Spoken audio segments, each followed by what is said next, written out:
Buenas tardes. Yo soy el profesor Antonio Romero.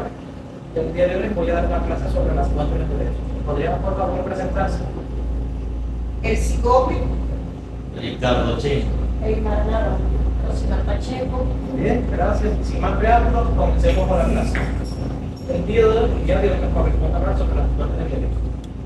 Como podrán apreciar en la materia, quisiera preguntar, ¿qué creen ustedes que es una fuente de certificados? Una fuente donde brota agua, donde brota una fuente de poder, donde brota la corriente, algo así. Donde brota. Es decir, que usted considera que es donde nace algo. No tanto donde nace, no tanto donde nace, donde brota. Comienza a brotar. ¿De dónde nace? Cuando nosotros leemos el diccionario de la Real Academia Española, ella nos da varias acepciones de lo que se entiende como fuente. Primero nos dice que es un lugar donde brota o emana agua, así como también el lugar de nacimiento de algo y, por ejemplo, momento de aparición de algo. A eso se le considera fuente. Ahora, si nosotros nos circunscribimos este concepto a lo que se conoce como fuente del derecho, pudiéramos decir que se trata de un principio, un fundamento, un origen de las normas jurídicas. Algunos autores dicen que normalmente suele relacionarse con algo de donde brota o emana el derecho, así como también que son una serie de procesos que dan origen o dan nacimiento al derecho. En la clase pasada yo les comentaba que hay un autor venezolano que yo siempre suelo citar en mis clases, que es el profesor Simón Legaña. Él nos dice que las fuentes del derecho se pueden concebir como una serie de actos y procedimientos que dan origen a normas jurídicas. ¿Por qué él dice actos? Porque hay circunstancias o momentos históricos que originan, que obligan al legislador a regular una situación determinada. Y para regular esa situación determinada requiere de crear normas jurídicas. Por otra parte, dice que también son procedimientos, porque si nosotros nos leemos la Constitución, específicamente del artículo 257, podemos encontrar los procedimientos para la creación de leyes de parte de la Asamblea Nacional. Ahora bien, estas fuentes de derecho doctrinalmente tienen varias clasificaciones. Nosotros solamente abordaremos algunas de ellas. Tenemos las fuentes formales. ¿Por qué se les llaman formales? Porque se refiere al proceso formal para llevar a cabo la creación de una ley. En Venezuela, ¿quién crea las leyes? ¿Quién las crea? Bien, doctora. ¿Cómo sabemos? Las leyes se las... ¿Ah? Es correcto, los únicos que crean leyes son las asambleas. Tenemos también los decretos con fuerza de ley, que los dicta el presidente del Consejo de Ministros, y por supuesto los reglamentos. Ambas atribuciones que le corresponden exclusivamente al presidente.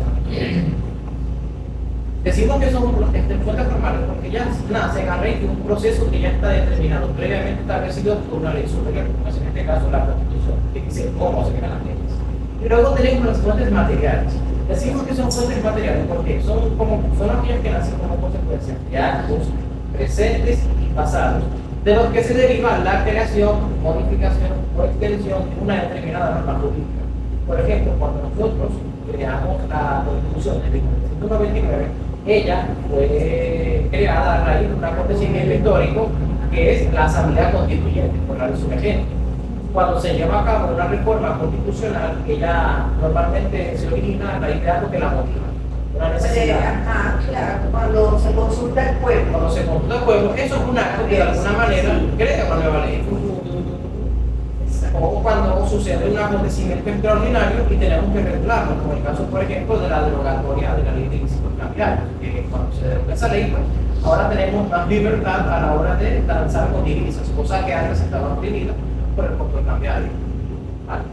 Otra de las fuentes, otra de las clasificaciones de las fuentes de derecho, las podemos corroborar, por ejemplo, en lo que se conoce como las fuentes principales.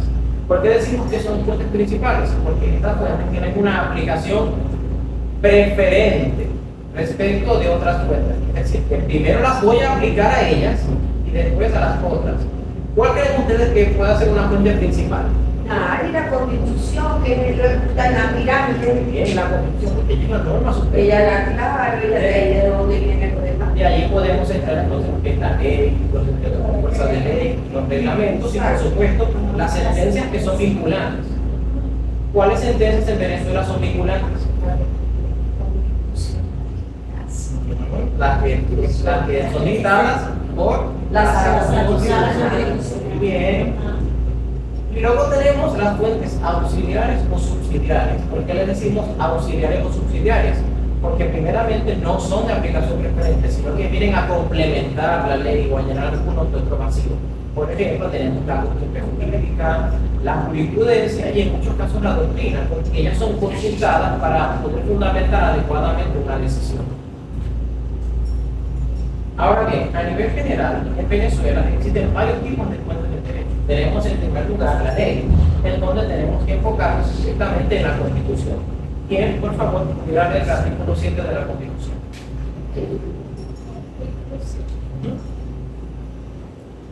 La Constitución es la norma suprema y el fundamento del ordenamiento jurídico. Todas las personas y los órganos que ejercen el poder público están sujetos a esta Constitución.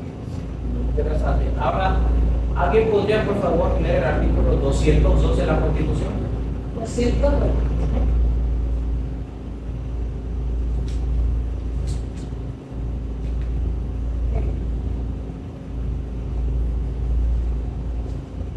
La ley es el acto sancionado por la Asamblea Nacional como cuerpo legislador. Las leyes que reúnan sistemáticamente las normas relativas a determinadas materias se podrán denominar códigos. Bien. ¿Alguien podría, por favor, leer el artículo 236 ordinal 8?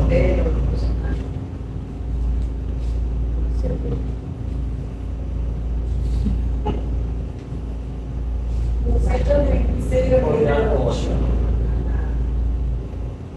Dice, dictar previa autorización por la ley habilitante decretos con fuerza de ley. Esas son las que conocemos como las atribuciones y obligaciones del presidente de la República. Como lo acaba de leer Rosimar, es dictar previa ley habilitante decretos con fuerza de ley.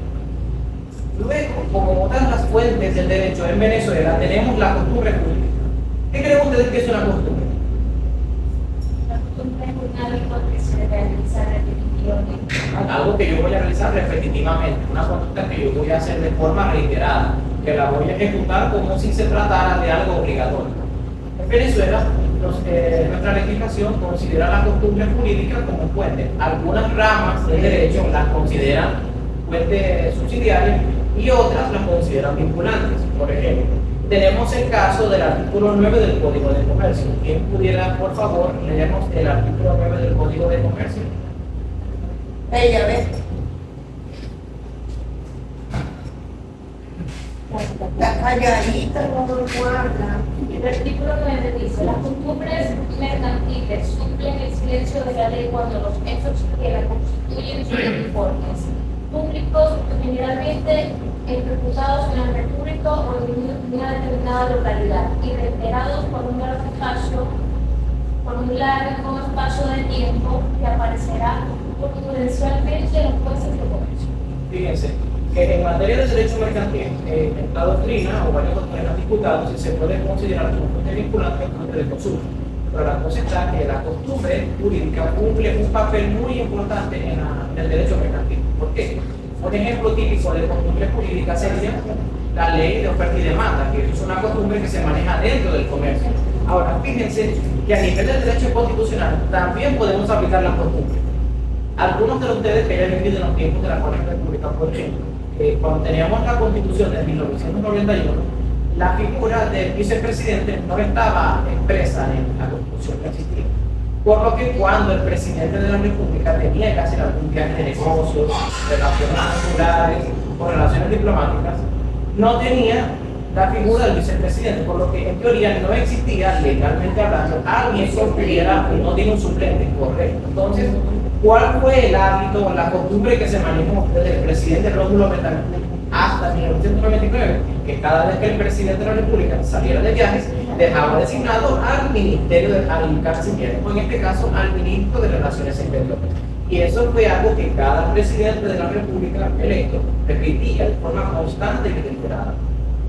Ahora tenemos la doctrina jurídica. La doctrina son los distintos criterios y opiniones de los jurisconsultos o estudiosos de derecho. Por ejemplo, aquí tenemos un ejemplo de doctrina jurídica, un libro de Derecho Constitucional del autor venezolano Luis Naranjo Díaz, en donde él expresa su opinión acerca de diversos criterios sucesos y acontecimientos que importan o interesan a la realidad política venezolana. También tenemos la jurisprudencia. La jurisprudencia puede ser concebida como la aparición de fallos reiterados de los tribunales de la República, y que dichos fallos reiterados de alguna manera motivan la aparición de normas jurídicas. Aquí, por ejemplo, tenemos un caso de jurisprudencia. Fíjense, nos dice: sentencia número 182 de la Sala de Casación Civil de fecha 1 de junio del año 2000, donde ella explica qué es un auto de mero trámite y qué es una sentencia, y que a su vez dicha decisión fue citada posteriormente por el mismo tribunal de la Sala Civil en fecha del 18 de febrero del 2004, donde nuevamente, citando el criterio anterior, reitera lo que dijo y explica una vez más lo que se supone se debe conocer como un auto de mero trámite. ¿Y qué es un auto de mero trámite? No, profesor Anthony. Bueno, interesante pregunta. Decimos que los autos de mero trámite son aquellos que de alguna manera le ofrecen a la parte que lo solicita respuesta por parte del tribunal de un determinado impedimento que puedan hacer. Si citamos al profesor Ángel Romper, él nos dice que los autos de mero trámite se pueden conseguir como sentencias interlocutorias, inapelables, pero impugnables mediante el recurso de revocatoria por compra entera. Aun cuando en la actualidad serían, pese a que el Código no ha sido reformado, son apelables por aquello de el debido proceso y el derecho a la defensa. La mayoría de los jueces se están atendiendo a ese criterio. Y muy importante la acotación. Y no es de ahora, es de hace tiempo atrás. Y muy importante la acotación que está haciendo, doctora. Fíjese que ahora vamos a hablar sobre dos puntos importantes que tocan eso que usted acaba de mencionar. Tenemos los principios generales del derecho y se encuentran previstos en el artículo 4 del Código Civil, y que son una serie de dogmas, tanto morales como jurídicos, que inspiran la aplicación del derecho. Un principio general del derecho, por ejemplo, es el pacta sunt servanda, que establece que lo pactado prima entre las partes. Es un principio que normalmente aplicamos en materia de los contratos, o como lo acaba de mencionar la doctora, el debido proceso, algo que se debe tomar muy en cuenta a la hora de que un juez de la República dicte una decisión. Y por último, citando una vez más lo que nos dice la doctora es: tenemos que hablar acerca de los usos de los tribunales y las prácticas administrativas. Aquí hablamos de precedentes respecto a una determinada situación. ¿Qué es un precedente? Cuando un tribunal, por vez primera, regula un determinado caso, y ese caso que regula crea un precedente, es decir, es la primera vez que se va a regular una situación que no se encuentra plasmada en la ley. Por ejemplo, en el año de 1965 nace por vez primera en Venezuela, de parte de la Corte de la antigua Corte Suprema de Justicia en sala político-administrativa, el precedente que se conoce como contratos administrativos y su diferencia con los contratos de administración, cosa que no existía antes, sino que es esta sala que nos viene a regular por vez primera. Y las prácticas administrativas que se derivan de valoraciones que se practican a nivel de la comunidad de un tribunal, es decir, lo que un juez determinadamente puede considerar como correcto o incorrecto. La verdad que lo va a aplicar según su prudente arbitrio, atendiendo por supuesto a los principios generales del derecho. Como saben, estas han sido algunas de las normas, de las fuentes de derecho que existen en nuestra legislación. No son todas, pero sí son formalmente las más conocidas. Ahora les pregunto, ¿tienen alguna inquietud, alguna pregunta, algún comentario que deseen hacer respecto a la clase? Todo perfecto.